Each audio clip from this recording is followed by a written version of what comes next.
यहाँ पर कम से कम -5 टेम्परेचर है और यहाँ ये सब 72 घंटे से हम लोग बिल्कुल सोए नहीं है। और यहाँ इंडियन एम्बेसी है नहीं, कोई इंडियन एम्बेसी नहीं है, बाकी हर कंट्री की एम्बेसी है यहाँ पर। और यहाँ के लोग खुद कह रहे हैं कि तुम्हारी इंडियन एम्बेसी कैसी है, तुम्हारी हेल्प करने नहीं आ रही। जय हिंद दोस्तों, मैं अभी खारकिव मेट्रो स्टेशन में हूँ और यहाँ पे लगभग मेरे साथ 100 से 150 बच्चे फंसे हुए हैं। मैं दिखाता हूँ आपको। हम यहाँ पे 3 दिन से फंसे हुए हैं और लगभग हमारा खाना और पानी दोनों खत्म होने वाला है और 3 दिन से लगातार यहाँ पे भारी बमबारी चल रही है। द लाइव टीवी, सच सबसे आगे। नमस्कार, द लाइव टीवी देख रहे हैं आप। आपके साथ मैं हूं आदित्य कुमार। यूक्रेन में जो भारतीय फंसे हैं वो बद से बदतर जिंदगी जी रहे हैं। उनके लिए एक दिन काटना, एक रात काटना बहुत बड़ी मुसीबत का सबब है। -5 डिग्री का टेम्परेचर है और सर पर छत नहीं है। खुले में जीवन बिताना पड़ रहा है और भारतीय एम्बेसी की तरफ से कोई मदद नहीं हो रही है। कई सारे वीडियोस भी हम आपको दिखाएंगे, कैसे लोग बंकर में, कैसे लोग मेट्रो स्टेशन में और कैसे लोग खुली छत के नीचे जीवन बिताने को मजबूर हैं और एम्बेसी की तरफ से कोई जवाब नहीं आ रहा है। और भारतीय मीडिया लगातार मोदी जी का डंका बजा रहा है कि मोदी जी बहुत अच्छा काम कर रहे हैं, मिशन गंगा बहुत अच्छा चल रहा है।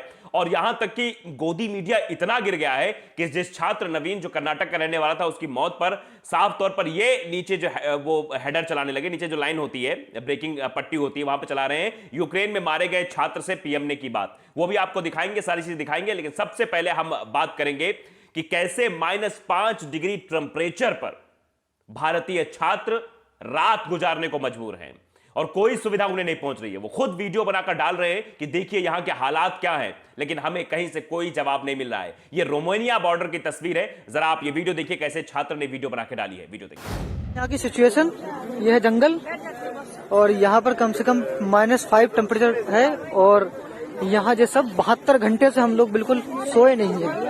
ये सब ऐसे बैठे हैं इस हालत में, सबके बिल्कुल हालत खराब हो गई है। और यहाँ इंडियन एम्बेसी है नहीं, कोई इंडियन एम्बेसी नहीं है, बाकी हर कंट्री की एम्बेसी है यहाँ पर। और यहाँ के लोग खुद कह रहे हैं कि तुम्हारी इंडियन एम्बेसी कैसी है, तुम्हारी हेल्प करने नहीं आ रही तुम्हें, तो फिर इसको पोस्ट करो ग्रुप में। हम सब लोग फंसे हुए रोमानिया में बहुत बुरी तरीके से। कॉल करते हैं इंडियन एम्बेसी को, कॉल रिसीव नहीं करती है। तो वीडियो ट्वीट किया गया है। ट्वीट करते हुए लिखा गया है, सभी देशों के छात्रों को इज्जत से निकाला जा रहा है, लेकिन हमारे साथ इतना दुर्व्यवहार क्यों, खराब व्यवहार क्यों किया जा रहा है? हमने कभी नहीं सोचा था हमारी सरकार हमारे साथ ऐसा करेगी। इस बात की उम्मीद उन छात्रों को नहीं थी, उन लड़कों को नहीं थी जो वहां पर पढ़ाई करने के लिए गए थे। और विश्व में डंका बज रहा है मोदी का। गोदी मीडिया यह कह रहा है कि विश्व में मोदी जी का डंका बज रहा है, मोदी जी सबको वापस ला रहे हैं, सारी व्यवस्था करवा रहे हैं, सब कुछ करवा रहे हैं। तो मीडिया क्या कर रहा है वो भी जरा तस्वीर आपको देखनी चाहिए। हम वीडियोस आपको दिखाएंगे, मेट्रो स्टेशन के दिखाएंगे, बंकर के भी वीडियो दिखाएंगे, लेकिन सबसे पहले ये तस्वीर देखना भी जरूरी है कि गोदी मीडिया किस कदर गिर जाएगा, इसका इल्म तो किसी को भी नहीं था। जरा आप तस्वीर देखिए, आपके स्क्रीन पे तस्वीर, इसमें क्या लिखा हुआ है देखिए। नीचे आप जो ब्रेकिंग पट्टी होती है उसको देखिए, उसमें लिखा हुआ है, यूक्रेन में मारे गए छात्र से पीएम ने की बात। मतलब बहुत हास्यास्पद लगता है हर बात को लेकर प्रधानमंत्री से जोड़ना और प्रधानमंत्री जी को वाहवाही देना कि प्रधानमंत्री जी बहुत अच्छा काम कर रहे हैं, लेकिन यहां समझ नहीं पा रहे हैं कि यूक्रेन के बाद मारे गए छात्र से कैसे प्रधानमंत्री ने बात की। क्या उसके भूत से बात की? ये तो बड़ा हास्यास्पद है। मतलब प्रधानमंत्री जी की बड़ाई करने के लिए किस हद तक गिर जाएंगे कि मरे हुए छात्र को भी नहीं छोड़ेंगे। आप कह रहे हैं मरे हुए छात्र से प्रधानमंत्री नरेंद्र मोदी ने बात की है। वाह भाई वाह, ये मीडिया का स्तर है। और लगातार मिशन गंगा को लेकर जिस तरह से गोदी मीडिया तस्वीरें दिखा रहा है वो तो आप देख ही रहे हैं, लेकिन ये तस्वीर वाकई में बहुत हास्यास्पद है। लोग ट्वीट कर रहे हैं। मुकेश ने लिखा है, ये कमाल भारतीय मीडिया ही कर सकता है, सीधे तौर पर लिखा है। उधर से नेहरू जी बोले तो मुमकिन है।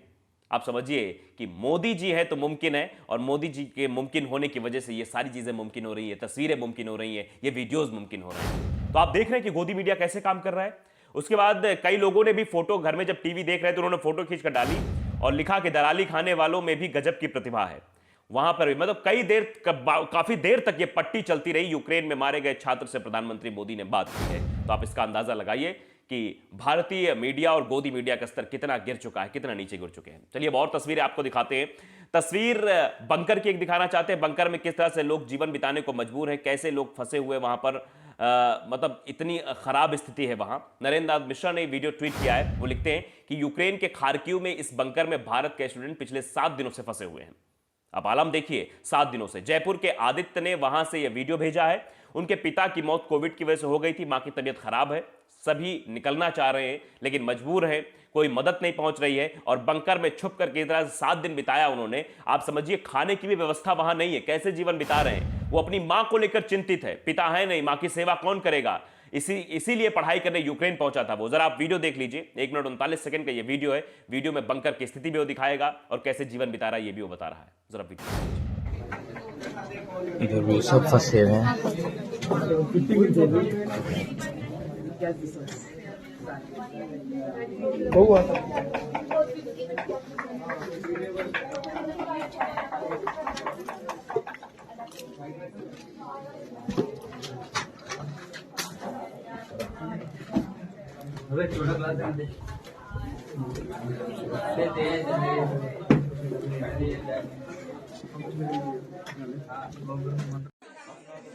ये खार्किव के मेडिकल यूनिवर्सिटी नंबर 5 के सेलिनोग्राड्सकिया 50A अलेक्सीव्स्की खार्किव के अंडरग्राउंड में बॉम्ब बंकर से ये उसका व्यू है।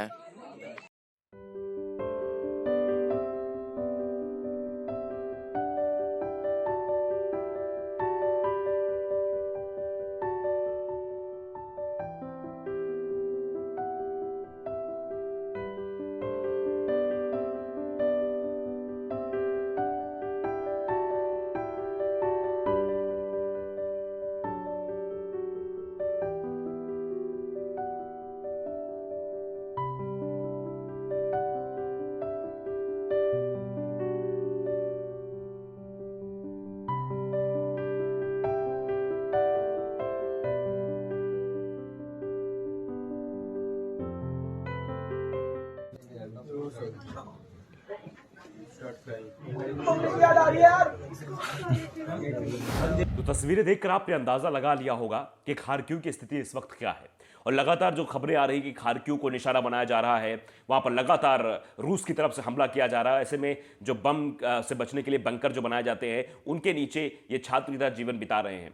लेकिन 7 दिन रहना, वहां पर खाने की व्यवस्था ना होना, आप समझ सकते हैं कि यह भी किसी भयावह स्थिति से कम नहीं है। उसके बाद हम एक वीडियो और आपको दिखाना चाहते हैं। यह वीडियो है मेट्रो स्टेशन का। यूक्रेन में अतुल शर्मा ने वीडियो ट्वीट किया है कि यूक्रेन में भूख प्यास से तड़पते और बेबस होकर मेट्रो स्टेशन पर सोते भारत के इन युवाओं की तस्वीरों को भारत कैसे भूल सकता है। सनद रहे, ठीक इसी समय पीएम मोदी चुनाव जीतने में लगे हुए थे।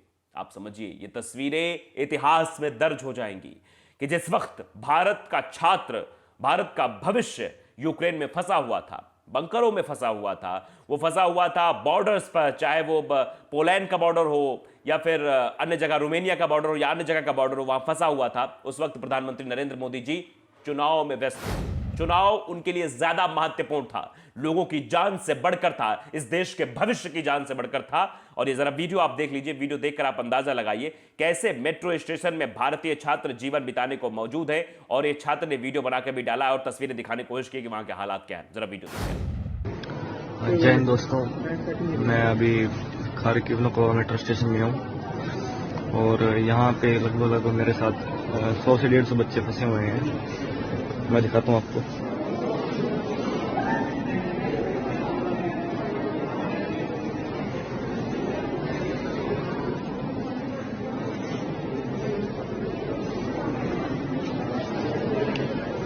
हम यहाँ पे 3 दिन से फंसे हुए हैं और लगभग हमारा खाना और पानी दोनों खत्म होने वाला है। और 3 दिन से लगातार यहाँ पे भारी बमबारी चल रही है और आज सुबह से आर्मी भी शहर में घुस चुकी है, जिसकी वजह से काफी ज्यादा डर का माहौल छाया हुआ है पूरे शहर के ऊपर। कमाल की बात यह है कि इंडियन गवर्नमेंट और इंडियन एम्बेसी हमारी कोई भी किसी भी प्रकार से मदद नहीं कर रही है। जितने बच्चे एम्बेसी भी गए थे उनको भी कल रात ये बोल दिया गया है कि तुम अपनी जिम्मेवारी खुद उठाओ, हमारी तरफ से साफ ना है। और ना उनके पास अभी कुछ खाने को है, वो शरेआम अपनी तबाही देख रहे हैं अपनी आंखों से। उनको ये बोल दिया गया है कि अगर तुम कुछ कर सकते हो तो अपनी मर्जी से कुछ कर लो, हमारी तरफ से कोई हेल्प नहीं होगी। और हाँ, एक न्यूज में काफी खबर फैल रही है कि इंडियन एम्बेसी इवैक्यूएट करा रही है और ये वो चल रहा है, ये सब फेक है। जितने बच्चे अभी तक बॉर्डर तक गए हैं वो सब अपनी बसेस करके गए हैं, खुद अपनी हिम्मत करके सुना आपने, इस बच्चे ने पूरी पोल खोल कर रख दी है। इंडियन एम्बेसी के जो खबरें दिखाई जा रही हैं उन खबरों का भी खंडन कर दिया है। पिछले 3 दिन से ये छात्र फंसे हुए, 100 से 150 छात्र वहां हैं जो फंसे हुए हैं। 3 दिन हो गए, इनके पास खाने को कुछ नहीं है। इंडियन एम्बेसी गए तो वहां से कह दिया कि हमारी जिम्मेदारी नहीं है, हम कोई मदद नहीं कर सकते, आप अपना इंतजाम खुद करिए। खाने तक को कुछ नहीं दिया गया। आप समझिए कितनी भयावह स्थिति इस वक्त यूक्रेन में है। और जो मीडिया में दिखाया जा रहा है उन खबरों का भी उस छात्र ने खंडन किया, सीधे बताने की कोशिश की है कि वहां पर हालात इतने बद से बदतर हो गए हैं, लेकिन एम्बेसी जो है वो प्रचार प्रसार कुछ और कर रहा है। भारत सरकार के द्वारा कहा जा रहा है कि हम मदद कर रहे हैं। आप समझ सकते हैं कि गोदी मीडिया किस तरह खबरें दिखा रहा है कि यूक्रेन में जो भारतीय मारा गया उससे प्रधानमंत्री मोदी ने बात की। इससे आप अंदाजा लगा सकते हैं इनकी विश्वसनीयता का, इससे अंदाजा लगा सकते हैं कितनी हास्यास्पद खबरें ये लोग चलाते हैं। तो क्या जो दिखाया जा रहा है टीवी पे इस वक्त वो सही है, इसका भी आकलन करना अब बहुत मुश्किल हो गया है, क्योंकि इन लोगों ने अपनी विश्वसनीयता खो दी है। और सीधे तौर पर छात्र ने कहा है कि जो खबरें दिखाई जा रही, मदद की जा रही, छात्रों को कोई मदद नहीं की जा रही है। सब अपने साधन से बॉर्डर पर पहुंचे हैं, यूक्रेन के बॉर्डर, पोलैंड या फिर रोमानिया या अन्य बॉर्डर पर जो पहुंचे हैं लोग, वो अपने, कोई बस करके पहुंचा, कोई पैदल पहुंचा है, कोई प्राइवेट गाड़ी करके पहुंचा है, अपने साधन से लोग वहां पहुंच रहे हैं। सरकार की तरफ से, भारत सरकार की तरफ से या इंडियन एम्बेसी के द्वारा कोई मदद नहीं पहुंचाई जा रही। तो इससे आप अंदाजा लगा सकते हैं वहां की स्थिति कितनी भयावह है। लेकिन यहां है कि डंका बज रहा है मोदी जी का। मोदी जी बहुत अच्छा काम कर रहे हैं, मिशन गंगा सक्सेसफुल हो रहा है। और सीधे तौर पर कह दिया छात्र ने कि चुनाव में सब व्यस्त है भैया, सब चुनाव में, चुनाव बहुत जरूरी है, चुनाव ज्यादा जरूरी कुछ नहीं है। भारतीय छात्रों की जान जरूरी नहीं है, क्योंकि जो ना जरूरी तो चुनाव है, जबकि चुनाव 5 साल में आता है और ऐसी आपदाएं या विपदाएं कभी आती हैं। इस समय सरकार को अपनी प्राथमिकता दिखाते हुए, अपने कर्तव्य का पालन करते हुए इन छात्रों को वापस लाना चाहिए। लेकिन आप देखिए कि प्रचार प्रसार में सब लगे हुए हैं, और जो प्रचारजीवी लोग हैं वो लगातार, अगर कुछ छात्र वापस आ रहे हैं तो वहां पर जाकर प्रचार करने में जुट जाते हैं। इन सब चीजों से बचिए, भारतीय छात्रों की मदद करिए जो वहां फंसे हुए हैं, जो -5 डिग्री टेम्परेचर पर बिना छत के जीवन बिताने को मजबूर हैं, जो बंकर्स में छुपे हुए, जिनके पास खाने को कुछ नहीं है, जो मेट्रो स्टेशन पर छुपे हुए, जिनके पास खाने को कुछ नहीं है, 3-3, 4-4 दिन से ऊपर का समय हो गया है, वो परेशान है। उनकी मदद करने के लिए सरकार को आगे आना चाहिए, ना कि इस तरह की झूठी और फर्जी खबरें टीवी चैनल्स पर चलवानी चाहिए। तो द लाइव टीवी को अगर आपने सब्सक्राइब नहीं किया, सब्सक्राइब जरूर करिए, बेल आइकन दबाइए ताकि सच खबर आप तक पहुंचती रहे। नमस्कार। द लाइव टीवी, सच सबसे आगे।